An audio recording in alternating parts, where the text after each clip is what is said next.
Let's go ahead and start with Mila. She, her pronouns from Colorado wants to talk about whether gender is rooted in biology or if it's solely a social construct. Mila, you're live on the line. How's it going? Hi guys, it's going good. How are you?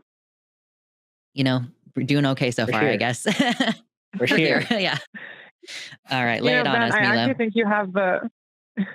Well, before I get into it, I just wanted to say I think Ben, you have the causality reversed. I think what's actually happening is that the egg price is rising is actually creating more trans people. I think that like Ooh. that's how it spreads is through the egg prices So we got a debate because now causation and of chicken or the egg. Mhm. Yeah. right. I mean, it's true. If we're talking about trans people as like the term eggs, that there's another argument there. Oh my But God, I I didn't digress. I didn't even think of that connection. So many ways we could spin Cool. this. Well, Anyway, what's your question today?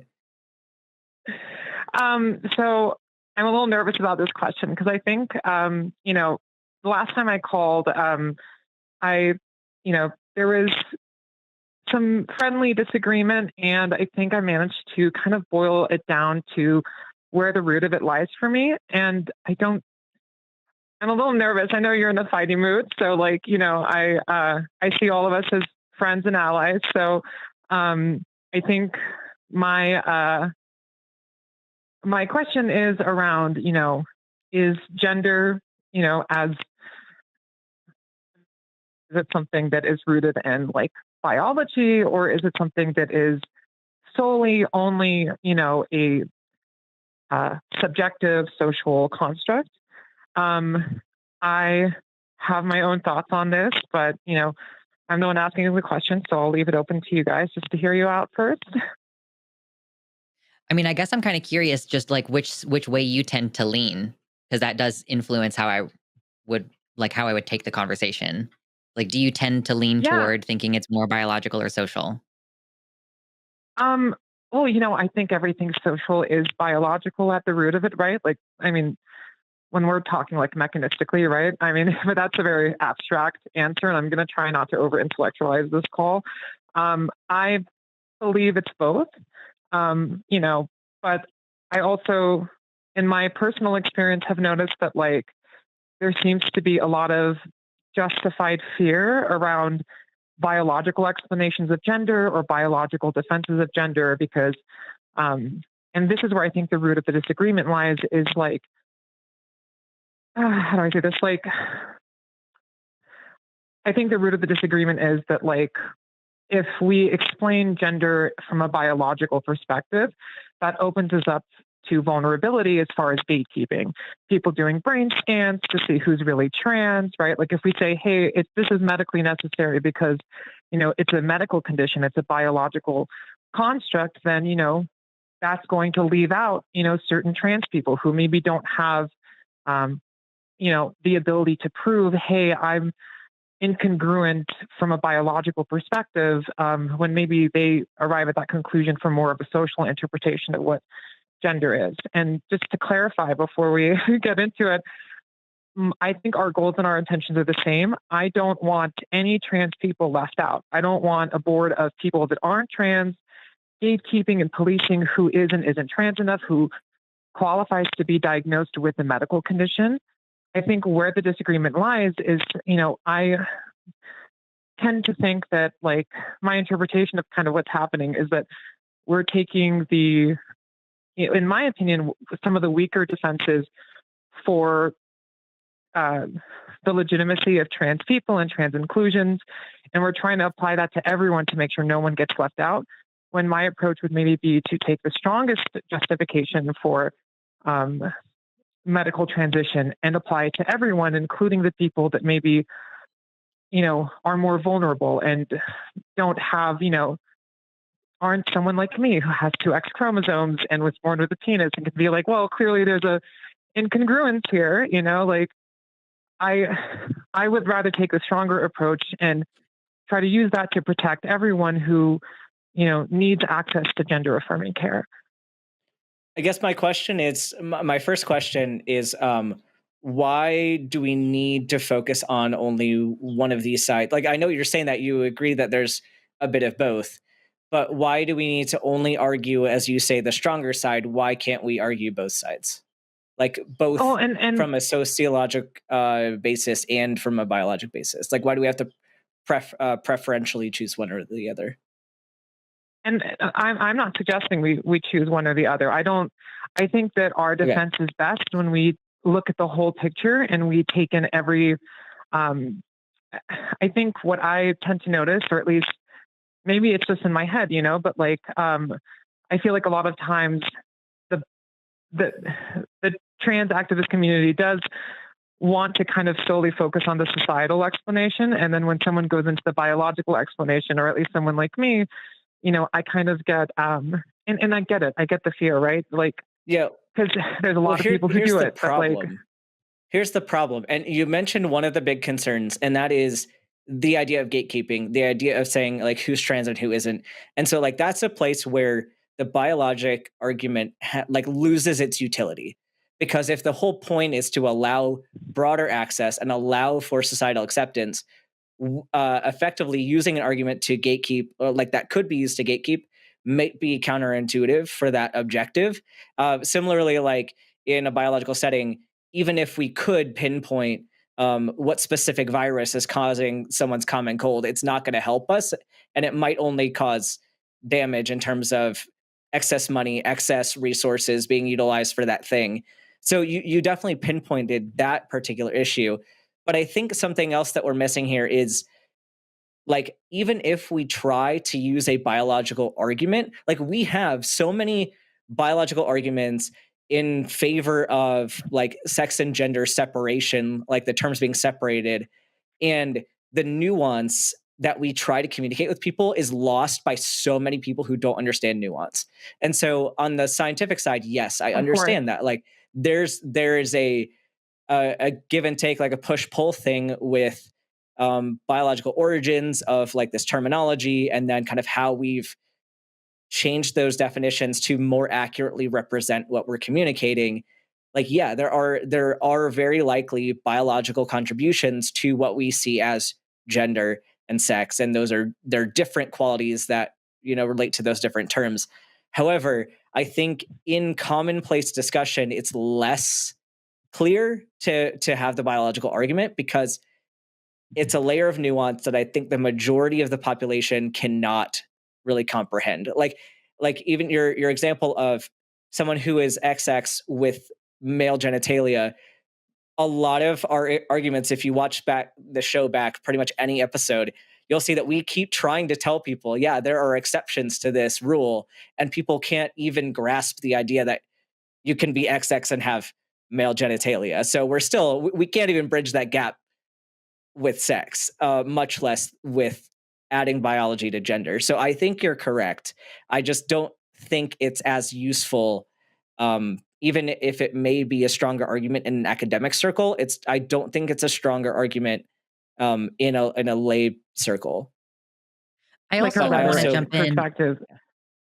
I just want to jump in really quick because Go I ahead. also think that like you're arguing almost for two different things when you're going either one of these routes. Like the argument by biology is like that lends itself toward a conclusion that is inherently exclusionary. Like the purpose of medical diagnosis is like part, and especially with something that we consider like a mental health thing, we have to like make sure it's not just an eating disorder or whatever, like you have to Right. pare it down to like this one thing, which means that you're creating more and more opportunities for people to be excluded who need to be included. This is why we say technically the detransition rate should be higher because currently a lot of people who need it aren't getting it. Um, like the threshold is so high um, for people to even get the care in the first place, especially for kids. So the like I think that when you're making the biological argument, you are ultimately feeding into a conclusion that is like, let's figure out how we can, determine who's true trans or who's not. And then there's also the question of like, okay, if they find the part of the brain that's trans, then they're going to try to lobotomize it and whatever. They're going to try to change it. They're going to say, we're going to look for these pregnancies and terminate those ones. Whereas if you make the social argument, and I think the strongest version of the social argument is the autonomy argument. And if you just say, this is America. I deserve the right to do whatever I want with my body. I deserve the right to take medical risks. Like, I'm allowed to do all these other things. I'm allowed to get a tattoo. I'm allowed to get a Brazilian butt lift. Like, I'm allowed to, you know, sign up for clinical trials with experimental medication. Like, I'm allowed to take all these risks. I'm allowed to, like, you know, not, yeah, well, that's not a good example because you do have to, I don't know, some places don't have helmet laws. So it's like, I'm allowed to ride a motorcycle without a helmet in some places. Like, I'm allowed to take risks that could endanger me. And Mhm. why would it be any different medically speaking? So, like, as far as If just going on the social end, I think that that is like the strongest way to argue it is like, I don't care what anybody's reasons are. I don't care what their diagnosis is or whatever. People have the right to just do shit to their own bodies. And like, it just seems that that's it's stronger argument to me than the biological stuff. And it's also actually leading toward an aim that is more expansive rather than more exclusionary. I totally understand. And you guys said a lot. So I really want to address everything because I didn't want to interrupt, right? So Sure. for Ben's first point, which is like, basically like, you don't like where is it useful? For one, I think one of the most important opportunities that's often overlooked is weaponizing, the opponent's logic and beliefs against them. And when we completely abandon or we don't incorporate to complete the full justification, when we leave out the biological element, we kind of allow them to dictate it for us. When in I'm not reality, saying like that I I'm not don't. saying that we leave out the biological argument, but we should not as heavily emphasize it within most debates because, like, of all the reasons I mentioned, I don't think anyone here is But here's the discounting that there is a the biological component, but I don't think it's as strong as you're saying it is here's within most well, but arguments. where I think I guess what I'm trying to say is that where I do think that it's strong is in allowing us to weaponize and essentially reclaim biological essentialism, because the people that call themselves biological essentialists are not actually biological essentialists. They are reproductive essentialists, and reproductive essentialists are inherently um, oversimplifying biology. And Right, but we I can do completely that. But understand we this. can claim that back. We can still claim that back, I think, with the distinction of sex and gender identity. I think you can still separate those out And I'm not saying we and shouldn't make those same distinguish, points. I right? don't And think I'm we not need to saying we say shouldn't that distinguish. gender itself is I don't think we need to emphasize as much the gender being biological as we do like the gender identity and sex separation. I still think that's I understand, stronger and and less ambiguous. I understand, and the thing is, like, I've mostly just emphasized my conclusions for the sake of simplicity up to this point. I haven't quite had the opportunity to explain why I believe the things I do. I've kind of just emphasized, hey, this is the conclusion that I've arrived at. And that's what I'm kind of trying to do now is like explain, okay, this is my thought process, this is my reasoning to lead me to believing that these are the stronger defenses. And I think the best way to explain that is also by um, addressing what Lux said, right? Which is, the strongest social argument is bodily autonomy. And I would say that a biological explanation, it's not mutually exclusive with self ID and um, bodily autonomy. It is, if anything, my approach in a biological explanation is to show that biology shows us that the strongest evidence we have for a biological explanation of gender is to take bodily autonomy and self ID and observe that as the best evidence available, because modern technology is not always capable as a neuroscience that make us human, that make us, you know, uh, experience neurological incongruence or gender incongruence. So if the reason I kind of believe the way that I do is that, like, for one, let me explain. My major in college was evolutionary neurology, which basically, and neuronal connectomics, which basically looks at how we, like, to simplify it, how do we go from neurons to thoughts? Like, how do neurons build on each other to actually create computational systems that produce what we're experiencing as consciousness? So from a biological perspective, I see how we can actually protect things like self-ID and protect things like bodily autonomy by making the same arguments we would use for intersex people, where a person might have ambiguous genitalia that they're born with. One, let's say it's twins, right? One twin might have they have the same ambiguous genitals, but bodily autonomy would dictate that, hey, one person has the choice. Neither one of them have the choice to be born with the condition they have, but both have the choice to choose to prioritize acceptance, being like, hey, I like myself the way I am. I don't want to change anything. I don't consider myself to have a disorder. I consider myself to be perfect just the way I was born. And the other twins say, hey, I prioritize congruence. I want my body to be in alignment with one particular biological sex. But so I'm going to take advantage of all. I fail to see how this is different than arguments that we'd be making. Like, I fail to see how this argument is different than, like, because I'd use a very similar argument, but that goes back to, like, it's less so if there's a biological reason for me to be making this decision. Like, sure, there might as well be, but the important thing because isn't it protects there's a biological reason having you make that decision. The important thing is that you made that decision for yourself. And that social decision is what's important about it, and not the I think the depth of the, like, the biological origin of that decision, like, while it's interesting to think about, I don't think that's useful in this case, because either way, whether or not we know what that biological basis is for that decision to be made, we can still respect that decision. And I think we're jumping too far into the weeds where we don't need to go with it. As far as I think it's useful to the extent that we okay to think about it, but I think it's useful to the extent that we need to emphasize that it's medically necessary. Because while bodily autonomy is a good excuse it's a good explanation for why we should have the right to do it, it's not always the best excuse to say that it's a medical necessity.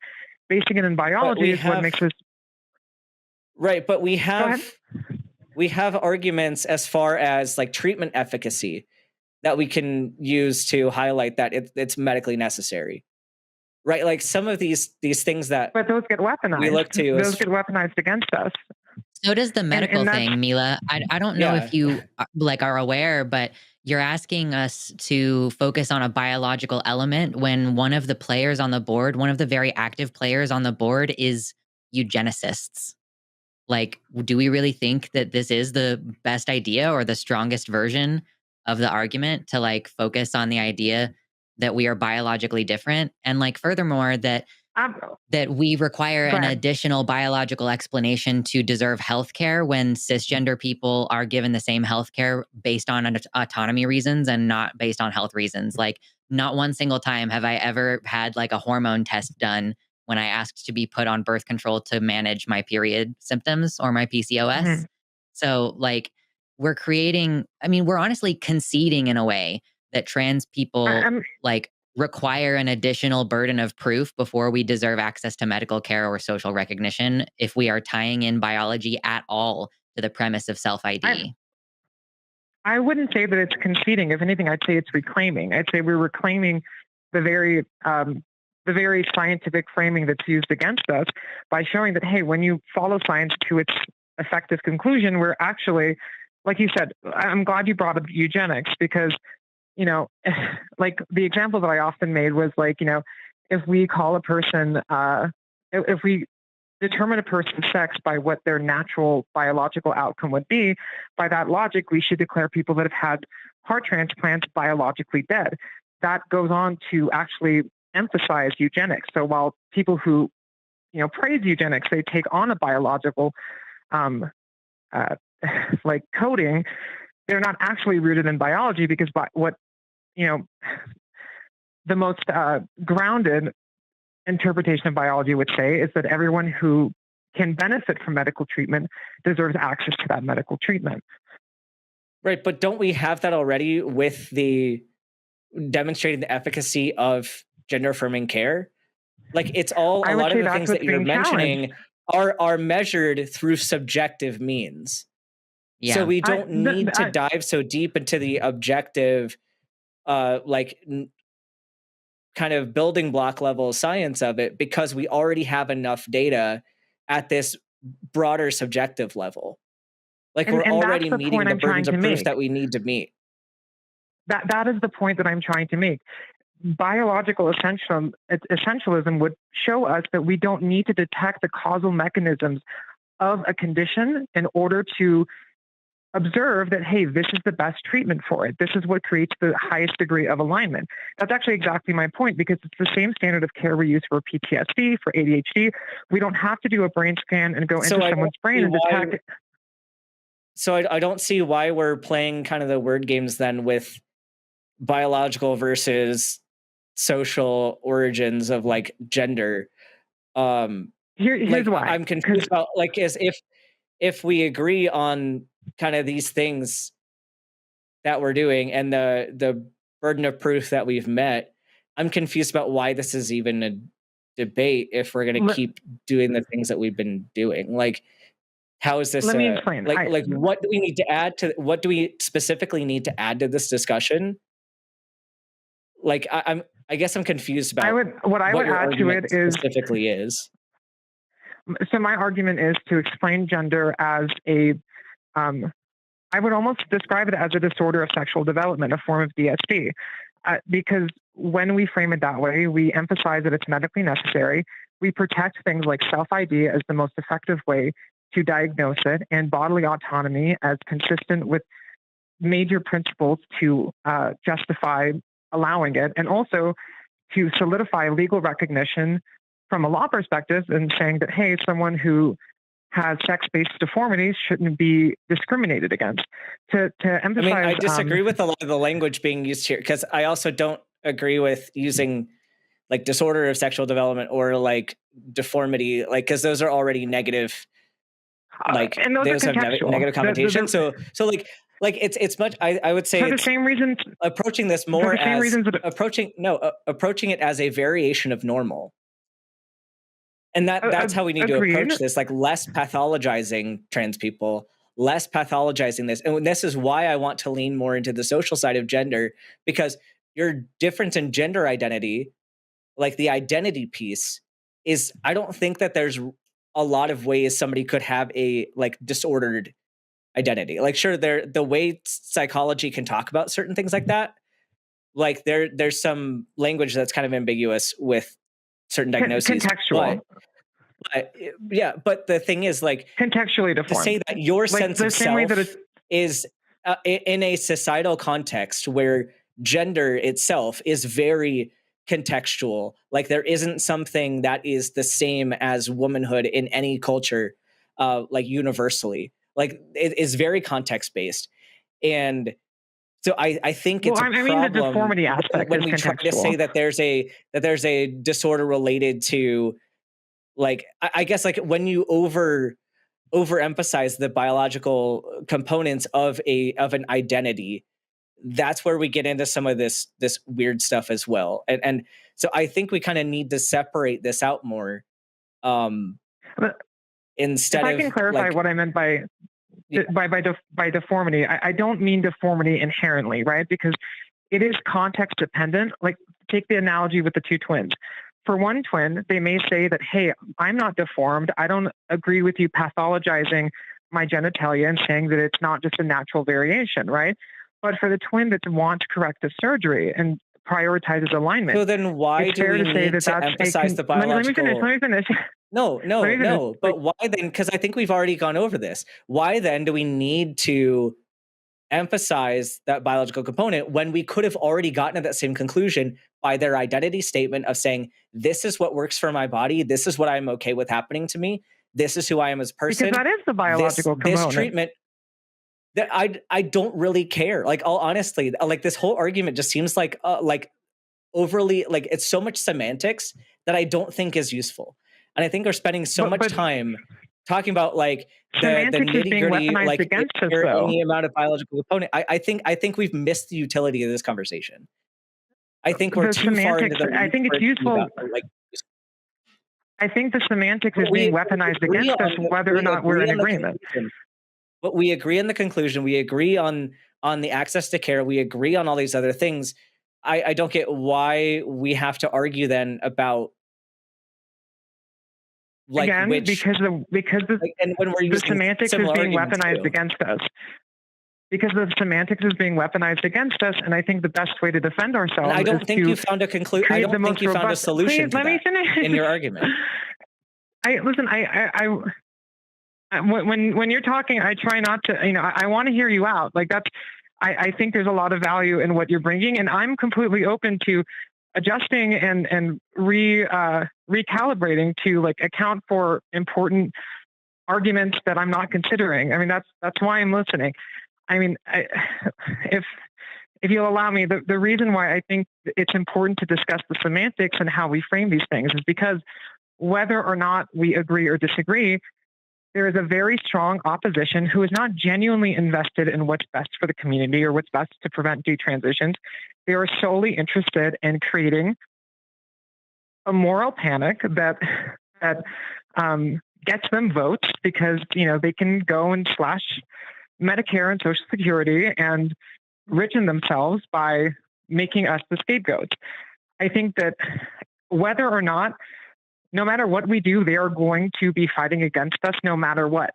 However, I think that if we strengthen our defenses by not abandoning, or avoiding biological interpretations, it can give us a Mila, stronger way to I want to defend cut in ourselves. really quick here because I want to ask you a question.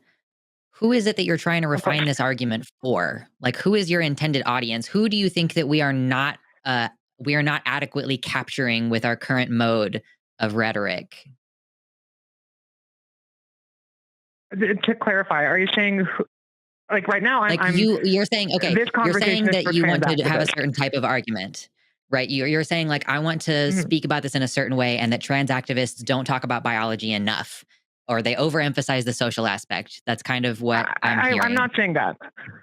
What I'm saying Okay. is that, like, I feel like often what I'm told not to say what I know to be true from my biological, and also like I feel like I'm not even allowed to talk about the medical condition that I was born with as an intersex person, who also is a transgender person, who's been told repeatedly that I don't even belong in this discussion because I'm not trans, I'm intersex. Like the reality is that like I feel like I can't even talk about my own medical condition because it's people are telling me that, oh no, if you say this, then that gives the people who are that gives the opposition the opportunity to gatekeep us. When I actually think that the way that I'm explaining my medical condition and extending that to all trans people, regardless of whether or not they have a diagnosable medical condition, actually protects self-ID and bodily autonomy by evolving the conversation.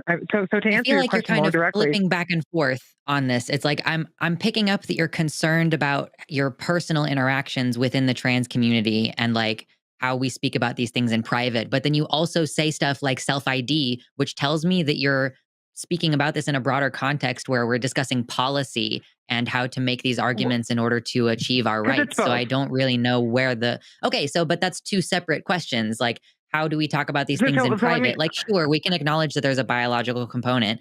Everybody has like seen that there's different research on this that has different results and everybody has their opinions on it. And that's like a high level nuanced within the trans community conversation. And I am sorry that people have been, invalidating and minimizing of you talking about your intersex condition. Obviously, I don't think that's cool. And we could Mhm. talk about like the politics of not being shitty to each other personally within activist groups and stuff. But that is like a very different conversation to a broader, like, you know, how much should we be emphasizing biological components versus social components when we are arguing for our rights? Which is why I'm like wondering, like, Mhm. who is this for? Who are you trying to craft this for? That's two totally different I'm trying to audiences. craft it for trans people. I'm trying to craft it for trans people to not be afraid of biology, but to embrace it as the best defense. And so, in a sense, both. But For one, that's for Okay, trans but that's what you people, just and okay, then so you're that's a saying that's you're a saying you're problem trying to though. convince other trans people that the biological component is the best rhetorical device. So I am asking you, who is okay, I know that you're trying to advise trans people on how to make the argument.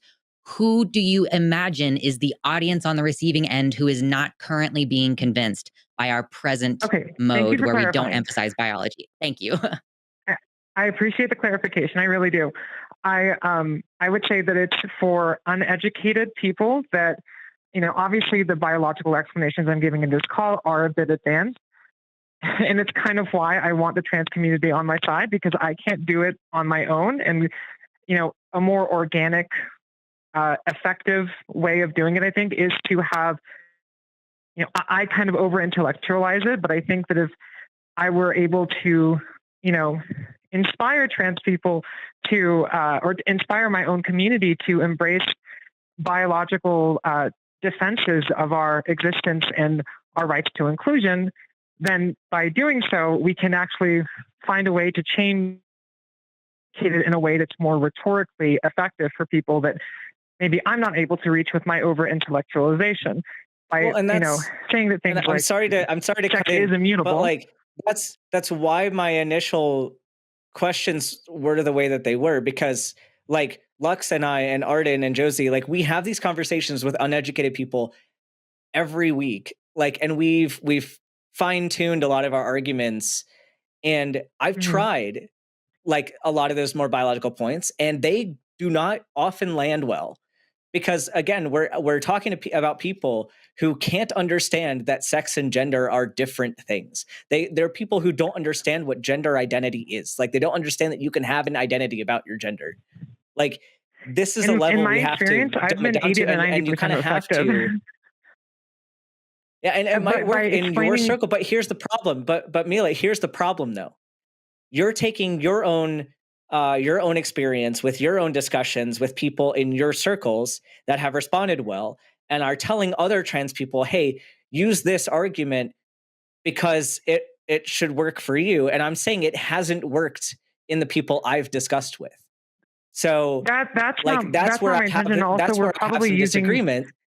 No, and that's where I have some Mhm. disagreement. Like, and I keep telling you, like, I agree with a lot of your conclusions. I agree with a lot of the nuance, but I disagree with the utility. And I'm getting a little bit frustrated because you keep wanting to push back and tell me that yes, it works. Yes, it works. I'm like, I'm telling you that sure, like it might work for you, but I am not convinced that I'm ready to take that argument the same way that you are taking that argument when you are arguing it. And that's a place Of where we're course, going to and have I to agree understand to your disagree. frustration. Listen, Where I there's completely some understand things your we're going to have to frustration, just and my agree to disagree about, and it doesn't mean that we're opposing. It doesn't mean we're opposing your points or your experience in any way. It's not meant to invalidate anybody. It's just this approach like is maybe isn't as universally applicable to other people's arguments, and just because I don't use that particular approach, it doesn't mean that it's not going to work for you. It's I'm not just saying you need to. I'm choosing not to take this approach. I'm not saying you need to, And and I think that everyone's approach is like effective for unique reasons. Like I think if someone is effective, for instance, the societal approach in making a human, and not just a bunch of like overcomplicated ideas, but in real, tangible, explanations. I think there's a lot of merit to that, right? Like that's why I said I think it's both, and I think it's best when both are working together and not kind of trying to police the other speech. I'm definitely not trying to police your speech and trying to tell you, listen, don't explain it from a social or philosophical perspective, solely explain it from a biological one. I think that leaves a lot out of the reality of the nuance of the situation. What I am trying to say is that, like, I think that when someone says that a man will never be a woman and therefore XYZ, you know, solely solely responding by saying sex and gender are different is useful and helpful. But if we leave out the portion that says, actually, these are the biological reasons that, medical transition creates meaningful changes to biological traits that are except relevant for sex we do make classification. those arguments. And again, we do make those arguments. I don't know I'm if you not need to saying go that you back and don't. watch the show, but there are times and places where we take that perspective. So I think I know you do. we've kind of reached the end of I think we've kind of reached the end of where conversation is. Like I think we're going in circles a bit. I guess Fair enough. Lux, And I if you know have that you anything else to do. say too, but I'm not saying, okay, sorry, go ahead. I don't know if Lux I want wants to to get jump in I want to here. get one last word in, and then we'll go ahead and wrap it for today. Just speaking to the strength of an argument and how convincing it can be, given how people respond to those arguments.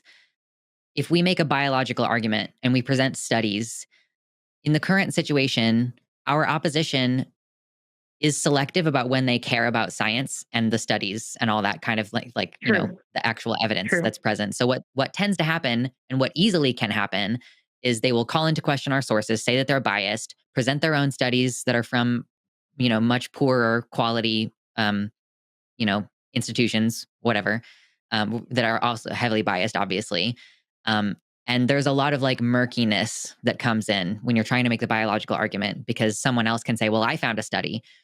But when you take the autonomy argument, and the reason why I'm going to maintain my position that that is the strongest argument is that you have to, the only response that they can have if you say everybody deserves to do whatever the fuck they want with their body, you force them to say everybody but trans people, like, because there's no argument. There is literally nothing you can say in opposition to Can that position that isn't inherently like it puts them on the spot and doesn't allow any wiggle room. Whereas I believe presenting a biological argument of like, let's look at these studies and all this. And I also want to say, related to something you said earlier, I don't think that the fact that treatment has been proven to be effective has anything at all to do with the biological portion of that. Like you could, I guess, say that like the hormones in my body are now the correct ones, but like that's not really how we measure well-being in like populations who are having HRT done. So I also don't think that showing that it is effective medical treatment is necessarily even saying anything about it being like biologically proven. Right. Yeah. I think that that's a well-being thing. That doesn't mean that's like proof that it's a biological mechanism per se. I say the I want to give you one last mechanism. word, and then we're going to go ahead and wrap. That's okay, Mila. Okay. My last word is going to be this. I think their most common response to the bodily autonomy argument tends to be, well, you have the right to mutilate yourselves, but you don't have the right to force me to play along with your delusions, as if it's a medical, as if it's a philosophical thing that, hey, if you have the right to change your body, yeah. I have the right not to recognize it. And that's where I'm trying to shift to more biological explanation to show that it's objective and empirically true that you are being not only rude and dehumanizing whenever you insult or misgender a trans person, you're also being biologically inaccurate. Sure. Well, thank you for the stimulating conversation, Mila. I appreciate it. Of course, feel free to call back in the future if you'd like to continue the philosophical discussion we're having. And we appreciate you and hope you have a good rest of your day. Cool. You too, guys. Have a great one. Bye. Okay. That was an interesting convo to start with. Okay. Before we get to our next caller, or I guess, do you want to say any last words on that, Ben, since you want to have a interruption? Okay. Cool. Yeah, obviously I've said my piece. I don't think that that's like the most, I don't think that's the most, I don't know. It's not the best way, in my opinion, to make the argument. Hey, come on, man. We gotta promote that clip we all just watched. Well, I'd rather not shill. Okay, well, Daddy has a $2,000 a month red oak habit, and I am your production god, and you will shill when I tell you to shill. Dance for me, baby. Go, God damn it. Why did my life come to this? Go to patreon.com/call-the-line and donate. God damn it. This is what happens when we let live chatters write our scripts.